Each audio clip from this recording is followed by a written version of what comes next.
for the most part, or summarizing them, and then probably as you read them as they come on. The other thing I'll tell you right now, the next slide is going to be an iClicker poll, so you might want to have your phone and app ready and make sure you've gotten on. And again, you want to make sure that you're on the Wi-Fi for this room. If not, you may want to, if you're not having access, you may want to forget the Wi-Fi for this room, then get on again, and you probably will get able to get access. If not, the thing you want to do right now is check and switch to cellular if you have to. If you're still having problems, not to worry. Both TAs should be here today. If you had trouble with the iClicker for whatever reason, come and see them before you leave, because they need to make sure that you're actually physically here and count attendance, because today is for real, iClicker is real attendance. So here we are. Some climate deniers are going to disagree, of course, but it is unequivocally the case that the climate crisis is being caused by anthropogenic, and that means human-caused climate change. It's not the case, and that's what we're going to talk about today, that is being caused by all human beings equally. To the contrary, a very small percentage of people on the planet are disproportionately responsible for the crisis. That's a justice issue and an equity issue as well. And the larger rubric that fits under is the climate justice, and we're going to talk about that. So here we are. Let's take an iClicker poll, see if I can come over here and click poll, get it going. It's going to ask me, select. Now the poll is happening. Wait, why didn't that just move for you? Oh, shucks. Okay, hold on, don't do anything. I have to figure out exactly what's happening here. Aha, I figured out what's happening here. Okay, so I just want to get a basic idea. I can do this actually by going through the enrollment data, but I think it's kind of more fun to do it this way because you can also see it as well. Let me go over here now, if I can get this over to here and show you the results so you know. And this is pretty typical. So it's a lower division course. Most people take these courses, English 22, 23, 24, in their first 2 years, mostly in their first year, if you had to break it down. And that's very much consistent with the course. So you should see now if your iClicker app is working and it's showing up, that's too low a number, right? We should have, the room looks pretty full, it holds 860 people. We should have 800 or close to it. So if you have an iClicker problem, you want to go ahead and see your TA. Okay, so now if this all works, we'll jump to the next slide. And is it working? Ah, yeah. So the first reading, Climate Equity for the Planet. It's published very recently, just a couple of months ago in November. It lays out the climate justice problem, and it starts with, and I'm going to quote them again, even though you've read it, some startling statistics. And it makes the argument, and it's a compelling argument, and just to be clear where I stand, I think it's a right argument, that the climate crisis is both runaway climate change as well as runaway inequality or inequity. And why do they make that argument? Here are the numbers. So we're going to start with these statistics, and here they are. 2019, the super rich, that's the wealthiest 1% of people on the planet, were responsible for 16% of global greenhouse emissions, which is the same emissions as the poor 66% of humanity. That's 5 billion people. So just pause on that for a moment. The top 1% is emitting more CO2, or responsible for emitting more CO2 and related greenhouse gases than the poorest 2/3 people on the planet. That is a profound, startling, and kind of disgusting figure, and it's real. So since 1990s, the super rich have burned through twice as much of the carbon budget as the poorest half of humanity combined. And you might say, well, wait a minute, up there it said 2/3, and now it says only the poorest half. Why is that? because the super rich are ramping it up. They are having access to, so each time there is some sort of crisis in recent times, the last couple of decades, the wealthy have gained more and more wealth. So during the budget crisis of 2008, which was caused by that very wealthy group, an enormous amount of equity was switched over to them. They made a grab for equity and they got it. During COVID, also happened a big grab for equity, and it happened. But there you go, another startling fact to just pause on. 1%, the top 1% burned through twice as much of the carbon budget as the poorest half of humanity combined. By the way, if I can make it work, and I think I can, the Q&A for week number 2 is open, and I have it here, and I can access it on my screen. So if you have questions or comments about anything that I'm saying, put them in there. But please, only comments on the content of the lecture today. So don't ask, my iClicker's not working, what do I do? That's not the place to put it. Put that in the regular Q&A, see your TA. But if you have questions, if I have time, I will periodically, or at least once or twice, go over and look at that. So what is the thesis of climate equity, a planet for 99%? Here it is. The world faces twin crises of the climate breakdown and runaway inequality. The richest people, corporations, and countries are destroying their world with the huge carbon emissions. And just to be clear, sometimes in this article it says the 1%, the wealthiest. You think it's just people like Kardashians and all. That's absolutely right, but it's corporations and countries. And I hate to break it to you, the country that has put more emissions into the atmosphere than any other country on the planet, by a long shot, is the United States. So that 1%, a large portion of that 1% is in the United States. Not everyone. There's incredible inequality, as you may know, in this country, and it breaks down with climate too. But yeah, we are a big part of the problem. Meanwhile, people living in poverty, those experiencing marginalization in countries of the global south, are impacted the hardest. Who is this? Women and girls, indigenous people, people living in poverty, and other groups experiencing discrimination are particularly at a disadvantage. So again, that's that poorest group of people on the planet, but it doesn't just break down in terms of equity, because individuals who are in these groups, so whether it's women and girls, people with the uterus, indigenous people, all sorts of people, especially BIPOC communities, and including the LGBTQ+IA communities, are also impacted and at a particular disadvantage, to use the language here. So the consequences of climate breakdown are felt in all parts of the world, and most people in country, and yet only the richest people in the countries have the wealth, power, and influence to protect themselves. With that power comes huge responsibility. So here's the really cutting part of the whole thing, and that is, yes, the 1% are putting so much more, atmospheric emissions into the planet. And yet, that gives them not only all the privileges that they're experiencing, but it gives them the ability to not feel the dangers of it. So I'm going to actually talk about places like Bangladesh, which is relatively speaking a very low-income country. They don't have the capacity that, say, the United States does to protect themselves against climate change. We can't build levees and things like that. And no individual can act in a way that would protect them. Here in the United States, it is. So to give particularly a local kind of anecdote, there was recently, some of you from California may know, a few years ago, a wildfire in Malibu. And as the wildfire was going to be approaching Malibu, at the time, Kanye West and Kim Kardashian were still together. They hired their own fire company to protect their property. So if everything else was going to burn, they had enough resources, enough assets to protect themselves. It's sort of a little microcosm of what's happening across the planet. For example, New York is spending $10 billion to build a system of levees and all to protect New York City, which is the wealthiest zip code in the US. Further with the thesis, if no action is taken, the richest will continue to burn through the carbon we have left to use while keeping the global temperature below the safe limit of 1.5. By the way, we're at 1.3 now, and we're going to blow through that probably in this decade. We'll be talking about that in the course. That will destroy any chance of ending poverty and ensuring equality. The world needs an equal transformation. Only a radical reduction in inequality, transformative climate action, and fundamentally shifting our economic goals as a society can save our planet while ensuring the well-being for all.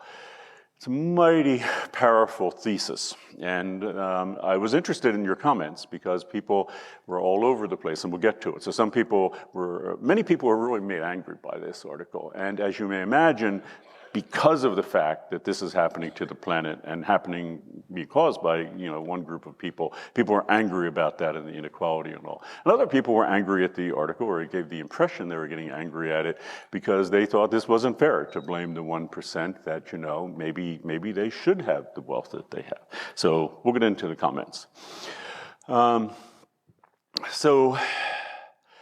We call it climate justice, but it might best be thought of, if you want to keep in the back of your mind, as climate injustice, because there's just a profound injustice that so much wealth is aggregated by so few, and yet so many people suffer. And one thing to think about, and we'll kind of talk about it throughout, but the bizarrest thing, paradoxical, I would argue, is that in the United States especially, you would think that this couldn't happen, because we're a democracy. So imagine, the US, imagine this room. There are, say, 800 people in the room. The fact would be that just the people sitting, not even the whole front row, just 8 people in the room would constitute 1%. How is it that in a democracy, 1% can control the rest of the country? And with respect to this, as we'll see, it really is. You would think, you would just vote it away that could happen. But this group has enormous power. They like to purchase media outlets.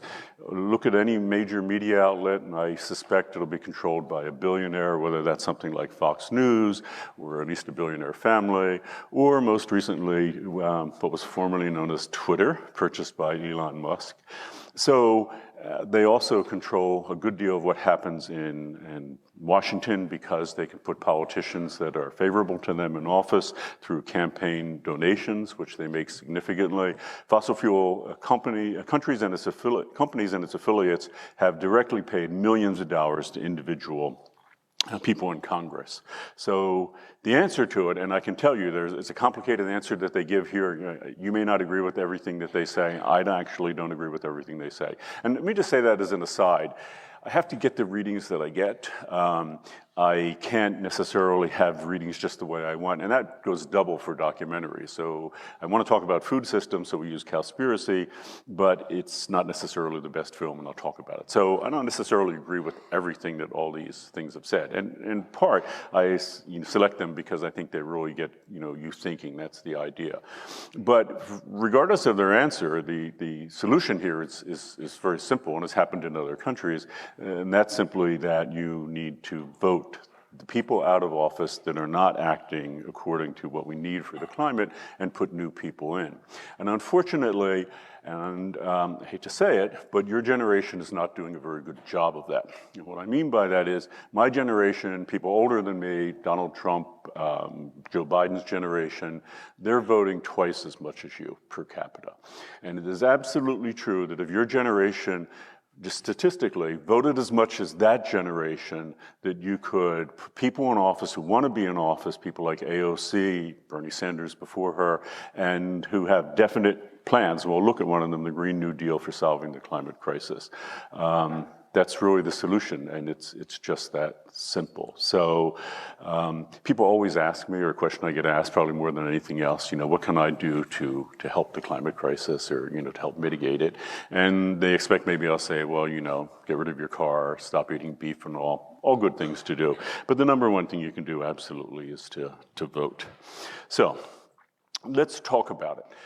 Among other things, Climate Crisis 101, that's the Scores English 23, approaches the climate crisis as a social justice issue. And that is generally referred to as climate justice.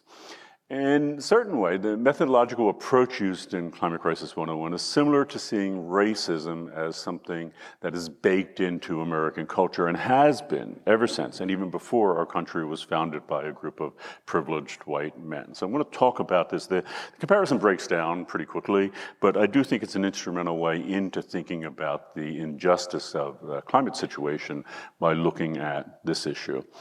So Many people resist the notion that, regarding race in America, so I'll read the thing. One of the reasons that people seem to resist this obvious truth regarding race in America is because it tarnishes the image and the idea of the United States for them. In other words, for people who believe and often loudly proclaim that the United States is a great country, this is a thorn in their side because it draws attention to the fact that the U.S. once enslaved and to this day grossly mistreats and even unjustly kills on a daily basis Black Americans.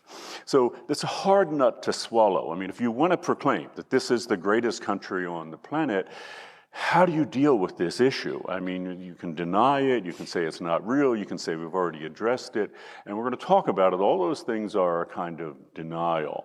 But you can see why people who get so upset when this is brought up, and by the way, this very issue is in school districts across the country, in some places not allowed to be brought up. You can't bring up this notion of the history of this country with respect to Black Americans.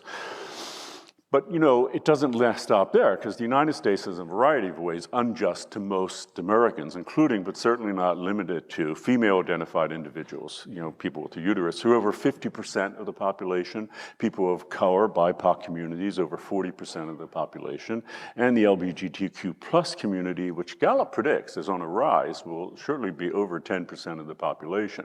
So if you look at those numbers, the majority of people in the U.S., are, in terms of justice, being treated, unfairly. And that's just a difficult thing to accept if you want to say everything is great and hunky-dory in America, because it's just not. So if the U.S. hopes to one day become the great country that it, proclaims that it is, it obviously has never been truly great in this regard. It will need massive reform. So you can see why people who believe America is overwhelmingly a great country, or at least, and you hear this often, was until relatively recently, and hence that slogan, "Make America Great Again," with the right leadership. You can see where this is deeply unsettling, because we're just not a great country with respect to how it treats the majority of the population. It's really a country and a system set up to benefit just a few white people, and that is primarily cisgendered white men. Let's just say it. So let's take another poll. See if I can make this happen again. Oh, it looks like I might. I speak too soon. Wait, did I not shut that down? Oh, good. Okay. This iClicker software, Aisha, I'll have to tell her, should have been set up with an automatic limit of 90 seconds. So I will actually keep track of that, and I'm curious. So in future classes, it will. So let's just see the results here. Most people, math, science, and engineering, AKA STEM fields. The next biggest would be social sciences, humanities, a distant third, and people who are other undecided. Yeah, there you are. So I'll let that open for a minute, but I'll just jump to the next slide, because I do want to be able to get to your comments. Yeah, and just to be clear, it doesn't mean that we have to turn our back on our country or anything like it, but in order to address these injustices and suffering, we need to roll up our sleeves and make this, for the first time, a truly great country. And I'm absolutely sure it can be. So, we need to stop thinking, however, nationally, but when the climate crisis is taken into account, globally about this. So I'm trying to change the motto from MAGA to MEG, which is not Make America Great Again, but thinking nationally and thinking in a planetary sense, make the Earth great again. So that's my new motto. I'll be coming up with bumper stickers soon. So, okay, let me run over here if I can. It's tricky to do. Close this, and continue here. So let's get to the climate crisis. If you want to argue that the U.S. is, this overwhelmingly great country, the climate crisis may be unsettling. Frankly, it's another thorn in the side of this belief. Let me get over here for a second. I can. Oh yeah, doesn't that look nicer? But I need to bring this back. Sorry. There are nearly 200, roughly 195 sovereign states, countries in the planet. Of those countries, one country has contributed more to the climate crisis than any other by a long shot. When approached from the perspective of population, it's a relatively small country, has just 4% of the Earth's population, and yet it's responsible for over 25% of the historic greenhouse gas emissions currently in the atmosphere. So this one country is responsible for a quarter of the climate crisis, full stop. And the fascinating thing is, this was all done principally in the last 75 years. And what I mean by that, if you look at the generation of people in power, like Donald Trump and Joe Biden, in their lifetime, somewhere between 85 and 90% of this happened. It did historically happen over a long time. I've personally argue you can see the beginning of the climate crisis in Shakespeare's England. It's all true as far as switching to a largely fossil fuel economy. But after the Second World War, that's when people like Trump and Biden were born, there's this huge uptick. We often call it the Great Acceleration. And the Great Acceleration has been massive in terms of greenhouse gas emissions. So it's not just that it was put there principally by one country, it was principally put there by one generation that's still alive and well. And, by contrast, the poorest 3 billion of the people on the planet have contributed about 5% of GHG emissions. So if you think about it, this one little country, 4% of the population, has contributed 5 times more emissions than the poorest people on the planet. Ironically, this one little country, in terms of population, amassed incredible wealth through the fossil fuel economy. So this was both in the 19th century, but during the Great Acceleration, especially when we really got big in oil and we produced a lot of cars after the Second World War, this one country made a fortune. Who's going to suffer the most? And again, this is the argument made in the reading for today, the poorest 3 to 5 billion people on the planet who did virtually nothing. I mean, statistically, to bring about the crisis. In fact, the poorest half of the population, if everyone had lived like them, there would be no climate crisis. We wouldn't be talking about it. This class wouldn't exist. We'd be talking about something else because they didn't cause the problem. They didn't even make the needle, move at all. But, they're going to be the ones who suffer the most. And from a justice point of view, this is a deeply, deeply unjust state of affairs. It's an extraordinary injustice, and this is the prime example, the main example of climate justice. So, which country committed this almost unimaginable crime against our planet and literally billions of people on it? So you know the answer. Though it's difficult for us in the US to come to grips with the fact that we are that country, and as a country, what we've done. Approach from the perspective of the climate crisis, not only is the US not the greatest country on Earth, in terms of the climate crisis, in terms of that, it's the absolute worst by a long shot because no other country did what we did to bring about this crisis. It's true, you may know, that in the 21st, that the US was overtaken in emissions by China. And you might say, well, China's the problem. Well, first, historically, no, because China took a long time to catch up to the US. And second, something to keep in mind, China has 1/4 the population of the United States. So per capita, what people in China are producing is far less than the US. And another major fact is roughly half of China's emissions come from the fact that it's the so-called workshop of the world. So China does incredible manufacturing, and that's shared with the world. So many of the products we have come from China. And as a consequence, they're producing per capita a lot less. So if you look at it that way, they have 1/4 the population, but they're only producing half of it. So per capita, everything else being equal, which it really isn't. But roughly speaking, someone in China is a lot less than the US. So you just can't get around the fact that the US is without parallel in having brought about the climate crisis. It's very hard for people in the US to accept that. So, if you're not already mortified to be a US citizen because of our history of societal racism and other acts of systemic injustice, Climate justice gives you yet another compelling reason to feel so. It's also a reason to stop and reflect on what the fossil fuel economy has given us in the US, and that's extraordinary wealth and, globally speaking, privilege, but it's come at an even more extraordinary cost to the planet and to people across the planet, billions of people across the planet. Yeah, good. I wasn't sure if that was too small. Things like societal racism and climate justice often intersect, and we call this notion intersectionality. And it's an important term, you probably have heard it in other classes, but let's talk about it here in terms of environmental justice. So if you're going to build a new facility to pollute the environment, such as a chemical factory or fossil fuel power plant, where do you think that they would be located? In posh neighborhoods or in poor ones? Well, historically in the United States, it's been the latter, which means the people in those neighborhoods, as well as their land and groundwater, are often exposed to toxic substances. So this is an example of how environmental justice and racism interact. It was interesting, just 5 years ago or so, this area needed a new power plant. And this is before the renewables had kicked in quite the way they have. And the plan was to build a natural gas power plant. Where do you think you'd build that? You think you'd build it in Santa Barbara or Montecito or any other wealthy community?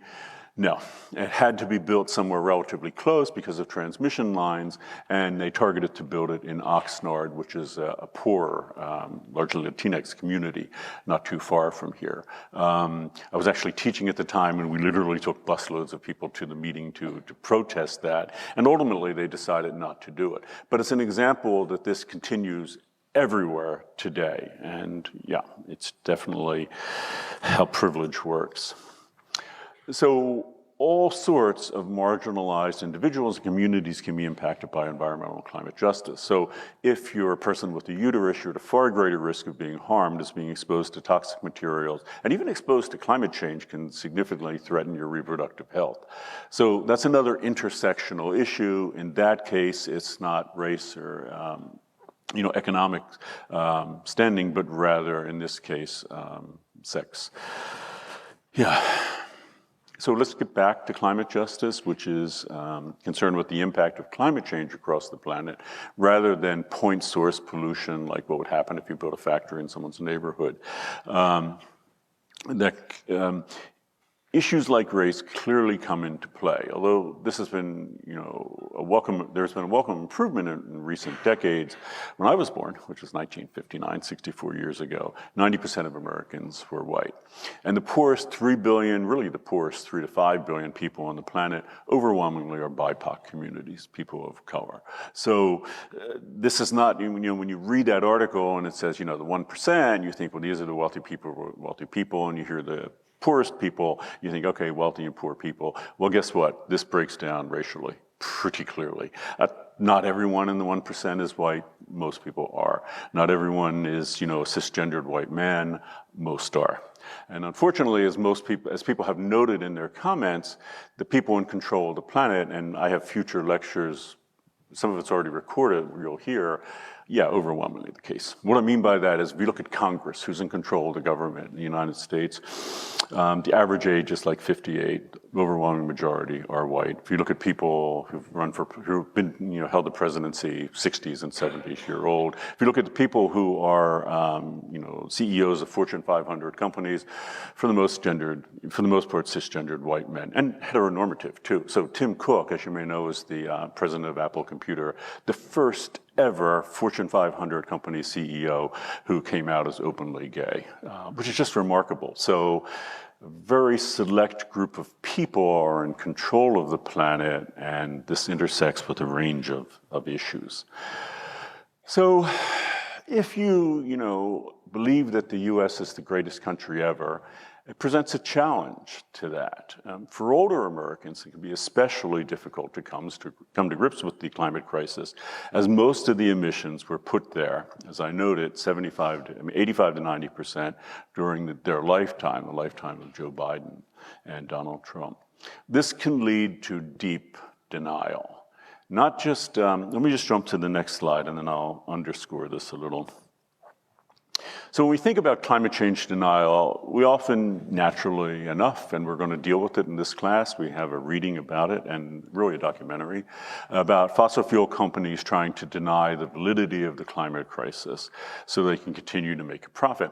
We now know, for example, thanks to a couple articles or series of articles 4 years ago, that Exxon, for example, knew the truth about the impact of burning fossil fuels would have on the climate more than 4 decades ago. So what that's about is in the 1970s, people knew the climate crisis was happening. And Exxon wanted to find out just how bad it was, how quickly it was, and they decided to undertake a study themselves. And they were actually very well positioned to do so because they had all these, tankers, oil tankers crossing the planet. So they set up little labs on many of them to go out in the middle of the Pacific or wherever else and see what was happening, to actually sample the atmosphere all over the planet. And very quickly, they did some very good science and they came to the conclusion, yeah, the climate crisis is happening and it's a big deal. So what did they do? They covered up all that data. They locked it away and they started denying that the climate crisis is real. Even though they had some of the best science at the time proving that the climate crisis was real, they just took a position of deny, deny, deny. And even worse, they knew that the planet was warming so that they thought, well, this could benefit them, and it is actually now benefiting oil companies because as the northern part of the planet around, North Pole and down from there, is warming up, it is melting permafrost, which means that they can drill for oil in places they could never drill before. Exxon knew this, and having this insider information, thought that they could profit by it. Anyhow, that's just one form of climate denial. There are many types of climate denial. Perhaps the strongest form of denial does not come from people who know the truth but publicly deny it, but from individuals who deep down just can't come to grips with the truth. This is psychological denial. So here's a definition. I have the source here if you want it. By the way, if you want to get these notes, the lecture notes, all you have to do is go to this page, not in Canvas, but on the course website, and if you click on read a PDF, it'll pop up. All the notes that I'm showing you now will pop up. So even though the lecture itself won't get uploaded until today or tomorrow, the notes will always be there in advance. So you have these, and when there are links, there are live links in the PDF that you can use. And you'll also note if you go there that the lecture for Tuesday is now up. So if you're crashing the course or you missed the class on Tuesday, no worries. Don't have to worry about your attendance. We did not take an iClicker poll that we counted, and you don't have to worry about getting someone's notes. Just go to week 1 of the website and click on that, and you'll see everything that I just delivered. Everything I delivered on Tuesday is there. It's recorded, as will this will be recorded as well. So what is denial in this sense? Denialism is a person's choice to deny reality in a way to avoid a psychologically uncomfortable truth. Denialism is an essentially irrational action that withholds the validation of a historical experience or event when a person refuses to accept an empirically verifiable reality. So here's the example. You're a member of this generation, my generation and older.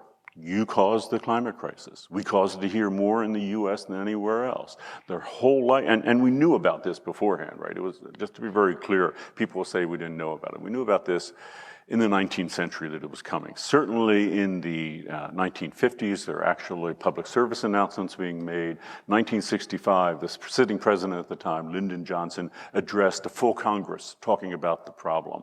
People like Al Gore were active in Congress from the 1970s onward. So we knew about this all during that lifetime, and yet those folks didn't do anything. So how do you deal with that? To deal with the fact that, like, more than any other people in the history of this planet, that generation in the US fucked the planet. How do you deal with that? And maybe you can't. Maybe you have to just be in a state of denial.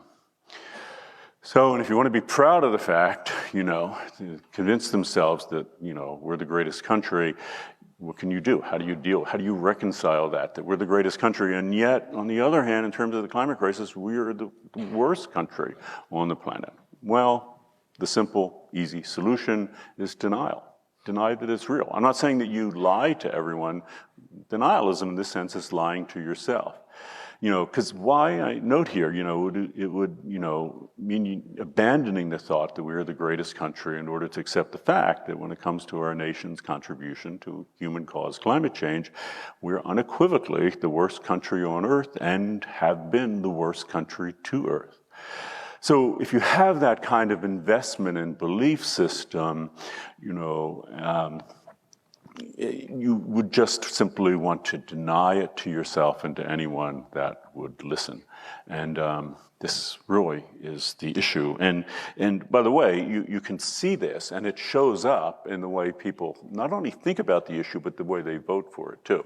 So I think it was 2016, Pew did a poll, and they asked Americans, rank the 25 most important issues for our country.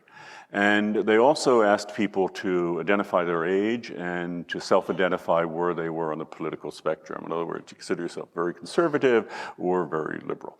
So if you look at the generation a little older than mine, Biden and Trump's generation, for people who self-identified as conservative, what were the 25 biggest problems in America then? This is just a few years ago. Climate crisis ranked as number 25, the least important issue on their radar. And if you're curious, what was number one? What do they find so important? It wasn't Social Security and things like that would benefit them. I think that was 2 or 3. But the number one problem they saw was, quote, the crisis at the border. This is why when you have a president saying he's going to build a big wall to protect the U.S. from immigration, that resonated with that generation in a huge way, and they voted that way. If, on the other hand, you look at people in your generation who self-identify not as being very conservative but very liberal, and most people who self-identified there, so even your generation and one before it, millennials and all, they estimate not just of the 25, one wasn't just the climate crisis, but they have preserving the environment. Preserving the environment came in number 1, and climate crisis came in number 2.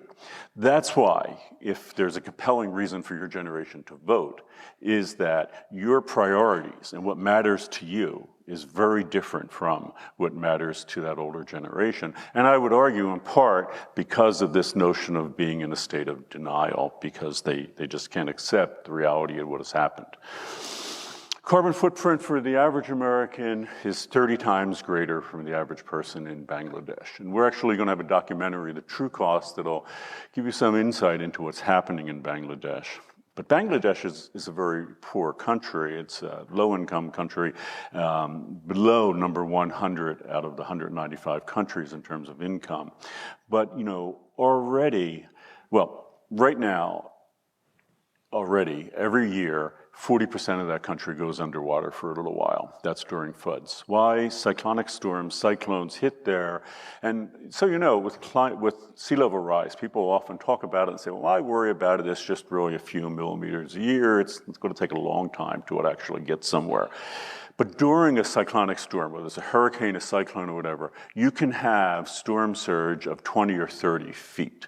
That's huge. 30 feet is as tall as this whole room. Imagine something like that coming at you. And that's why 40% of Bangladesh goes underwater for a little while.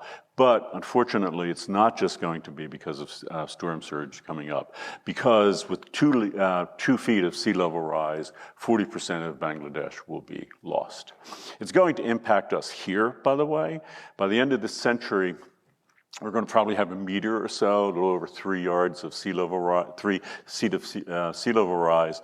And if you've walked along beaches in California, if you're from California, you may know that when there's high tide, the beaches, a lot of it goes away. And depending on the beach entirely goes away during high tide. Well, this is going to be 1 meter of sea level rise is going to be bigger than any high tide. What does that mean? California's iconic beaches are going away, full stop, by the end of this century. That will happen. That's sad. I guess it's going to hurt the tourism business in California, but it's nothing to people who have their homes in the areas like that they do in Bangladesh. So it's obviously a climate justice problem here, staggering proportions, I would argue. Yeah, and that's not bad enough. The so-called American dream, which everyone is pushing for, encourages people to aspire, and some people to believe they have in various ways actually achieved it, is a climate nightmare of unbridled consumption. So what do I mean? Big houses, big cars, lots of them, boundless air travel, endless supply of stuff delivered right to our doors, beef, major contributor to the climate crisis at every meal. The list goes on and on. And if you want a better list, just log into TikTok or YouTube and look at any influencer and what they're touting or what they have. Or Instagram. I think it's people have backed off, and we actually have comments on it as we get to them today. But it was the case that in Instagram, you would always have influencers with a photo in their private jet or in a private jet. That was the thing to do. Now, as people have noted, that's come under attack. First, the Kardashians, as you may know, were attacked because I guess they live some of them live not too far south of here in Camarillo. And to get to Camarillo to Malibu is actually not very far, but if you've ever done it, if you're going along the 101 and then the 405 and then the 10 to get to Malibu, it's incredibly risky because you may have traffic, big traffic. So they just take a private jet, and that's been an issue. And more recently, Taylor Swift seems to have caught it for that. So you're not going to find that many influencers showing themselves sitting in a private jet, although they still use it. They just are not letting people they know it. So what would it be for someone like this as an A-lister? And just to do a little flight shaming, as it's called, or air travel shaming. If you ride in an airplane, so let me tell you this first, not to let the A-listers off the hook, but if you take a flight from LAX, LA, to New York and back again, I'm not sure you'd ever want to do it exactly that quickly, but you could literally do that in one day. I mean, you could fly to New York, turn around, get on a plane, come back to LA. Well, according to the Paris Agreement signed at COP21, the goal of all of us should have greenhouse gas emissions less than 2 metric tons a year. In that 24-hour period, you would blow your entire annual emissions of CO2 or equivalent gases. It would leaving nothing. Air travel, and I have a lecture you're going to be watching on, is a huge problem, one that we don't always think about. And if you want to make it even worse than that, I mean, already it's a horrific problem, fly first class. Because if you fly first class, it doubles your carbon footprint. Why? Because if you've ever been in first class, they have bigger seats, more legroom and all, instead of squeezing 2 seats into it.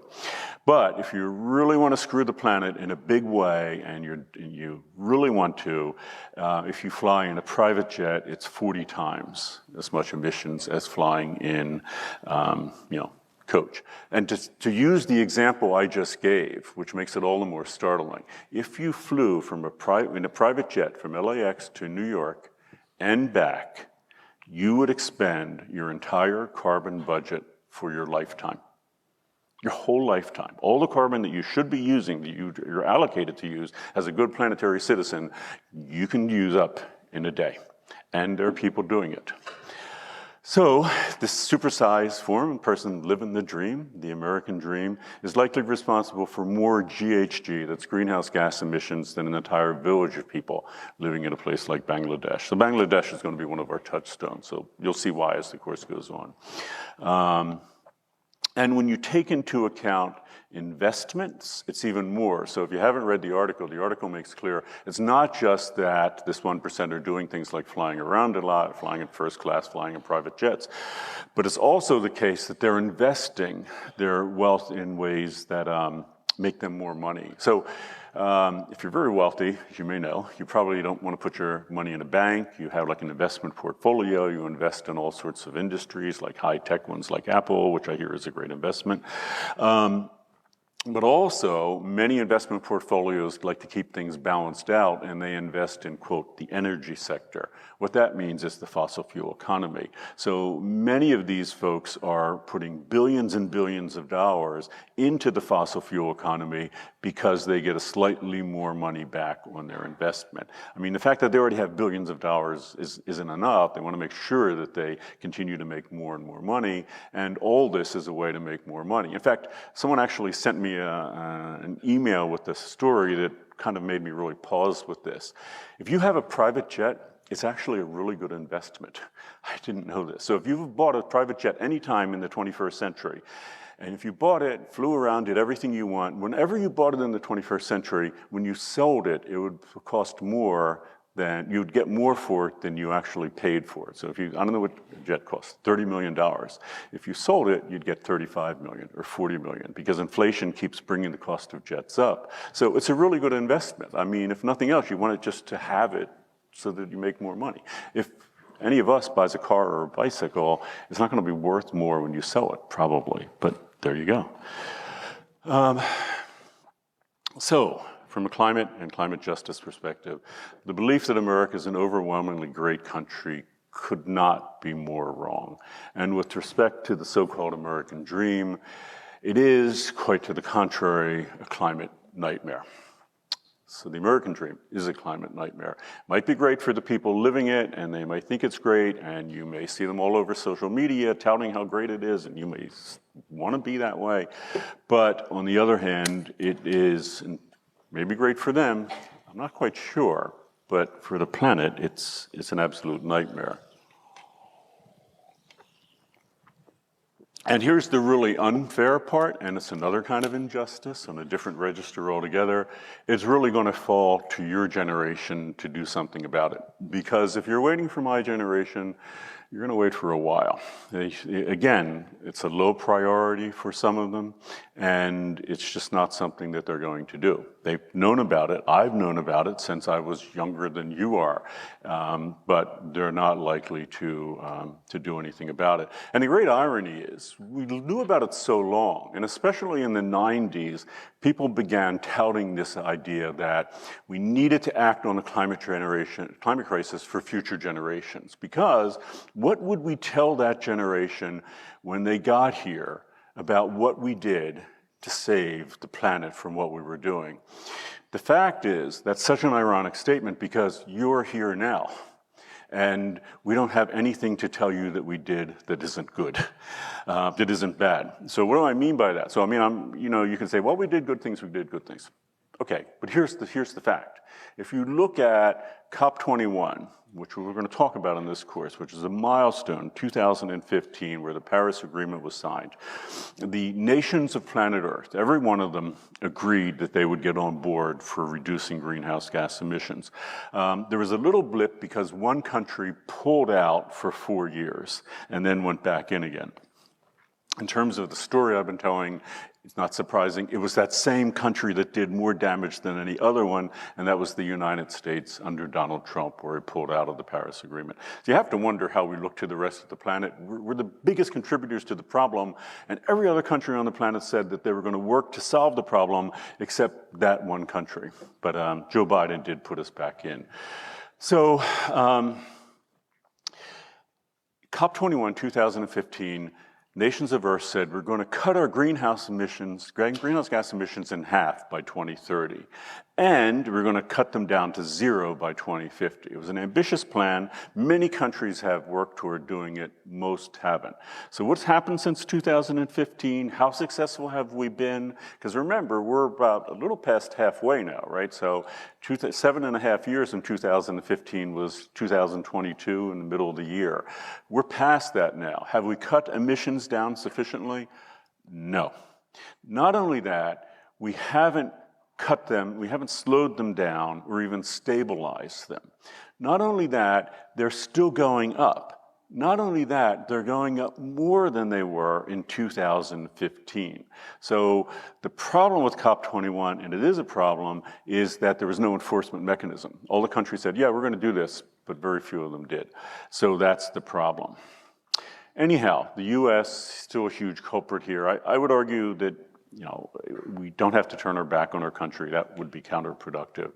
But, our country needs us more than ever to address these issues. And I mentioned the intersectional ones, like here, systemic racism. It all has to be addressed, and we, could make this a great country. But in terms of these things, it really hasn't. So what's coming next is class discussion.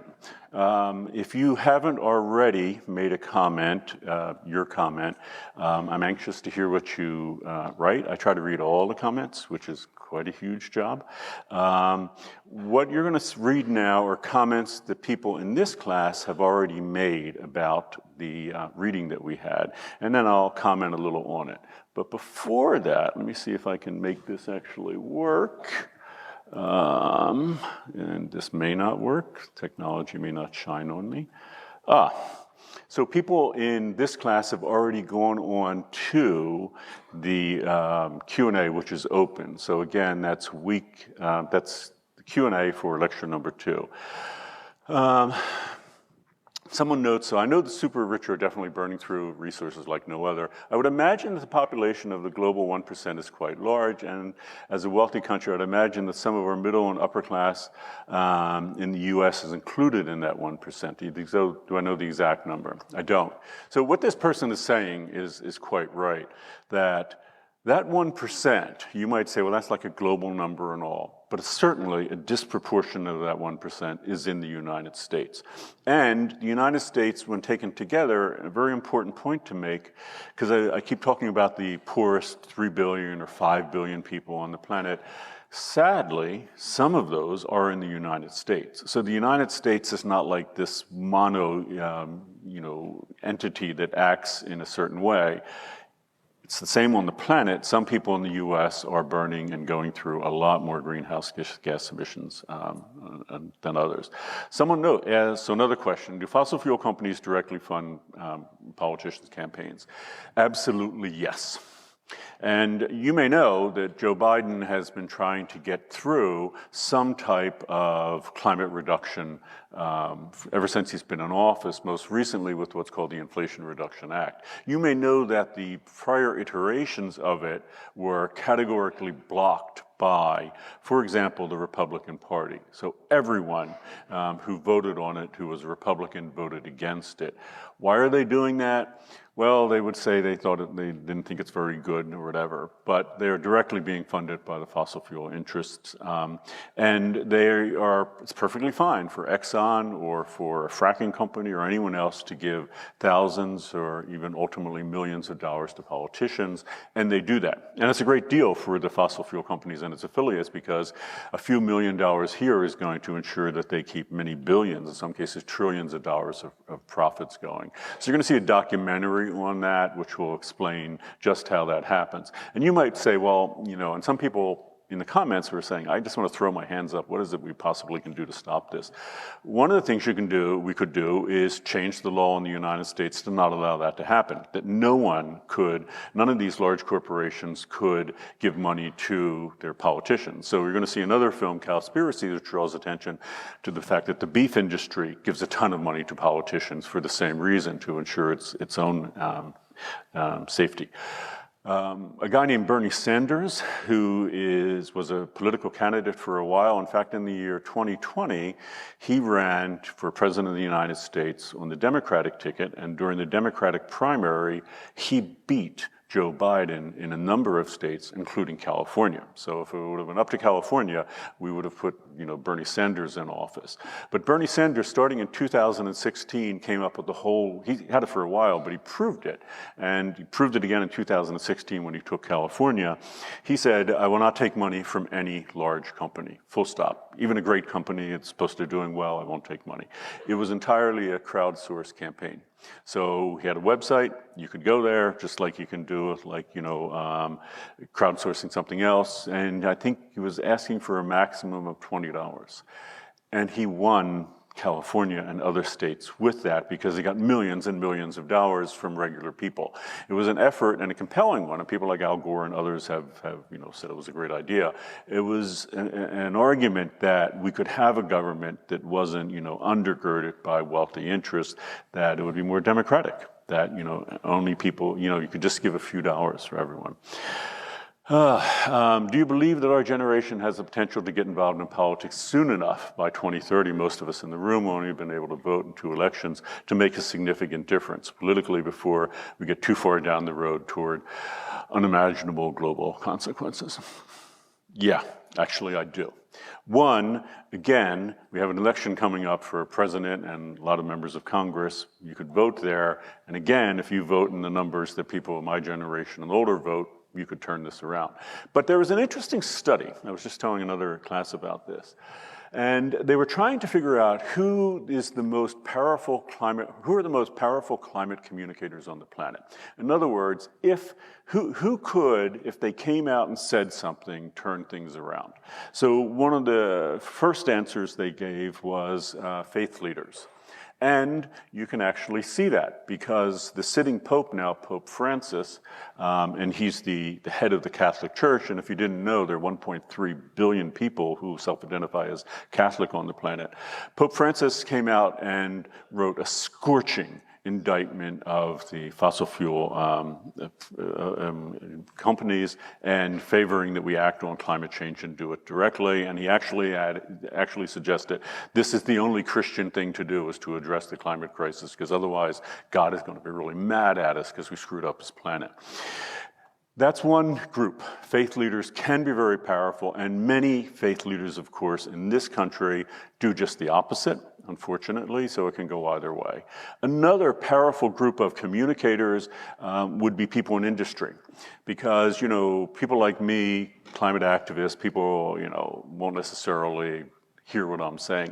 But if someone like Warren Buffett, is one of the richest people on the planet, and seems to always be in like the top 10 of the richest people, he made a huge investment in wind power. He owns a number of energy companies, energy utilities, and he put a huge investment in, not because he's an environmentalist, they may say he is, but it's not consistent with what else he does, but because he said it's good business. So if you have someone say, you should do this because it's good to do for your religion, it's good to do for business and all.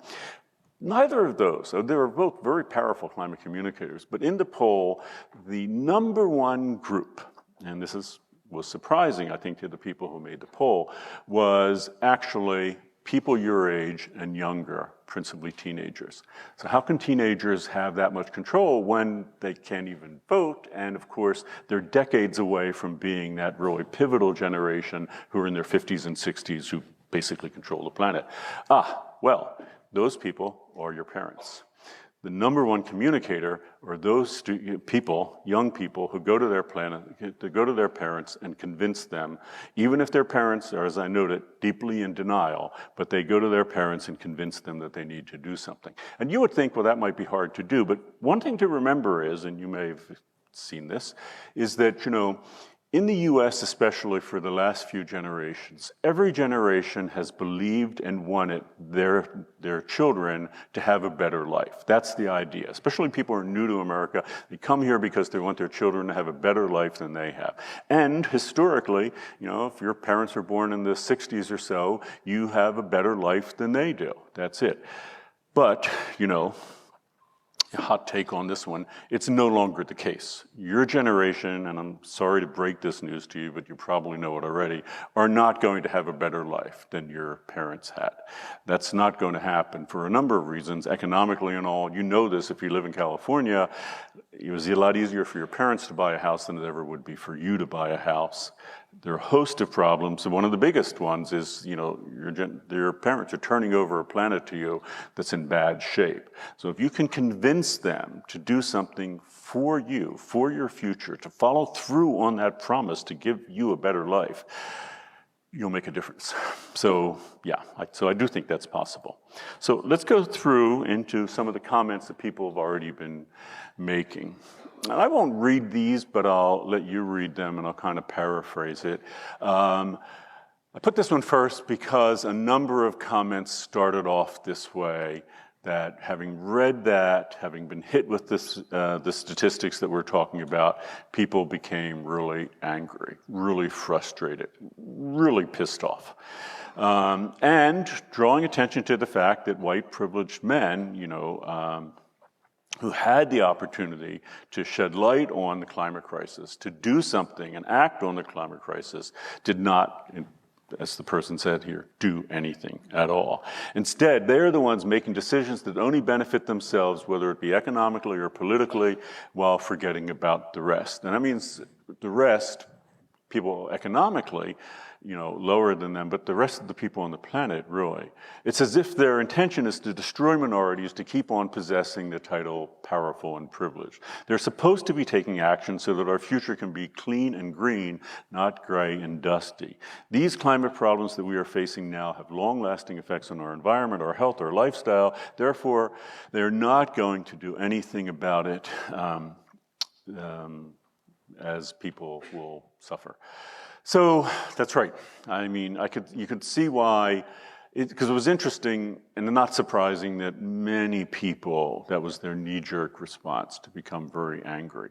You may have known this before, had a vague idea of it before, but when you actually see those concrete numbers about what a very small percentage of the global population is doing, it's a problem.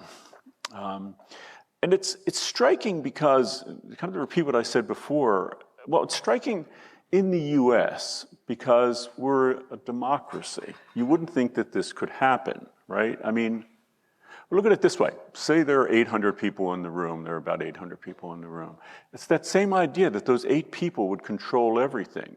How do you imagine that works in a democracy? We should just be able to vote them out of power. It should be a simple thing. I know I'm repeating myself, but it should be just that simple. Anyhow, oops, did I hit that one? Yeah. So next comment, again by one of your classmates. All in all, I think the article illustrates very well many of the shifts that would be necessary in order to mitigate the disastrous spiral that we as a species have entered into in terms of our treatment of the planet. But I am incredibly doubtful that these shifts will occur to any effective degree before it's too late to save much of the world.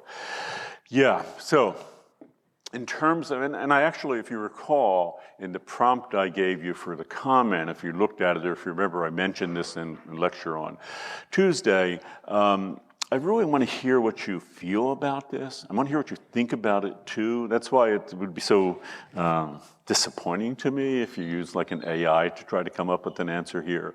Because the people who responded this way, you can just feel the emotion coming through in their response. And like the first response I gave you, that emotion is anger, frustration. And another emotion that came through very clear, and this is it here in the second part, that people are just incredibly doubtful that it's going to happen. And if you listen to what I've been saying about how emissions not going down, continuing to go up, we should be halfway there, we're not. It is depressing, doubtful, and this can be, it can be depressing. So I mentioned in the course website that climate anxiety is a thing, and this is climate anxiety, in my opinion.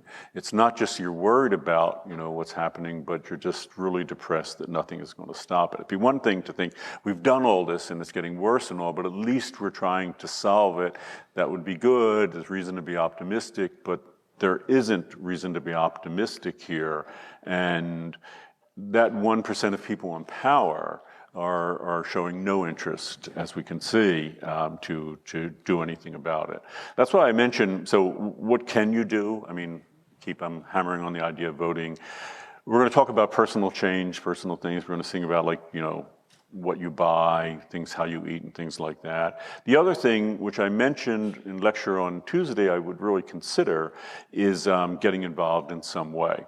And if you go to that, to the course website, under the thing at the bottom, or the thing that's on climate anxiety, I give you a link to the UCSB Sustainability Department. You could just put that in your browser now, UCSB Sustainability, because the Sustainability Office has a list of pretty much all the activities and groups on campus where you can do something about the climate crisis. And there are a lot of them. I think there are over 40 at last count, regular UCSB activities, as well as other things in the area like the Sunrise Movement. So what caught my attention the most was when Greta Thunberg stated that one short trip on a private jet produces more carbon than the average person will produce annually. So I just gave you a more specific example of that. This struck me because recently there had been controversy over the extremely popular artist, Taylor Swift, and her various private jet rides to see her new boyfriend, who plays professional football, apparently. With Taylor being in the top 10%, I think Taylor Swift is probably in the top 1% of the planet, since someone told me she has almost $1 billion, but I don't know. Many of her fans and people around the world are questioning her morals and decisions as she is constantly wrecking the planet.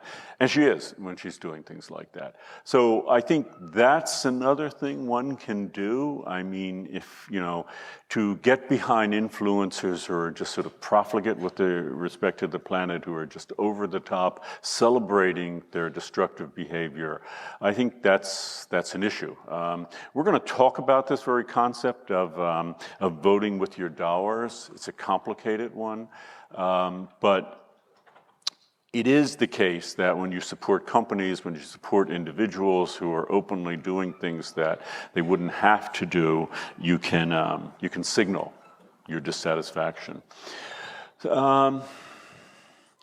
Again, similar to the previous statement. So folks, we have 7 minutes to go. I see people getting up, but 7 minutes. And I actually think this is the best part of the lecture, because you just listen to me go on and on and on for the first 2/3, but here you get to see what everyone else is thinking. And for that reason, I'd encourage you to read through the comments.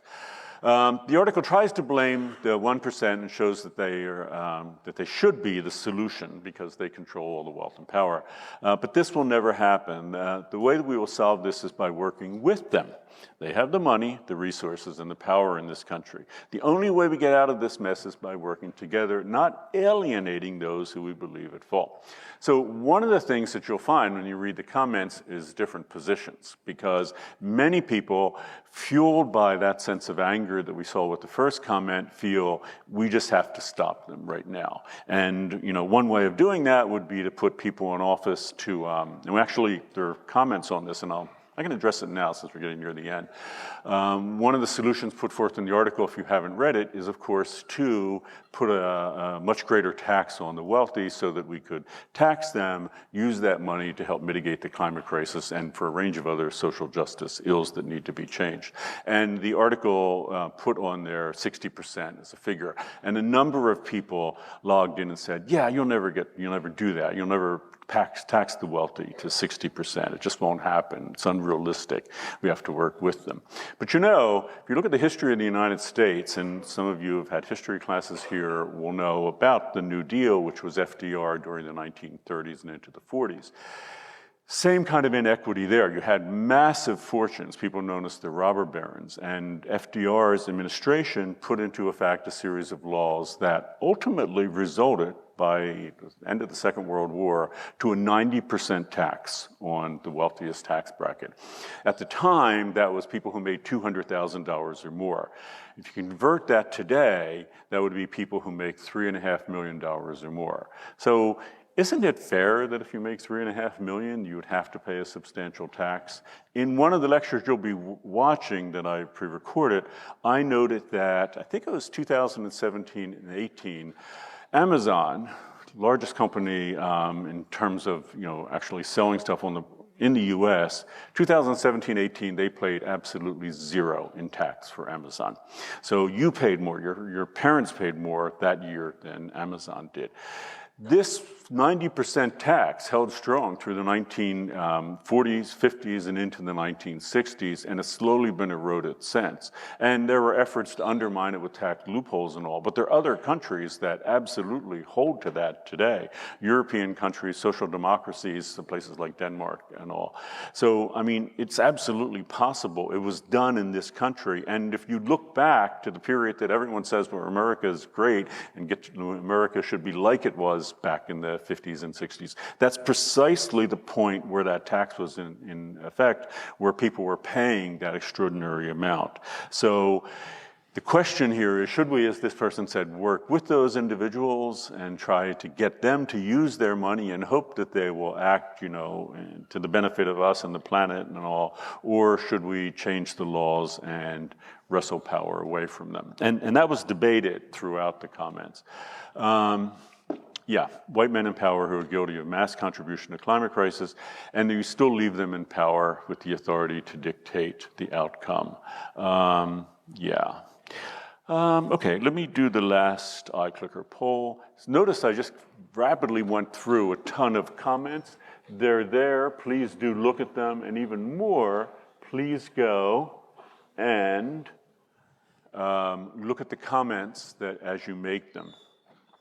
So just to be clear while you answer this, and then I want to show it so you all can see.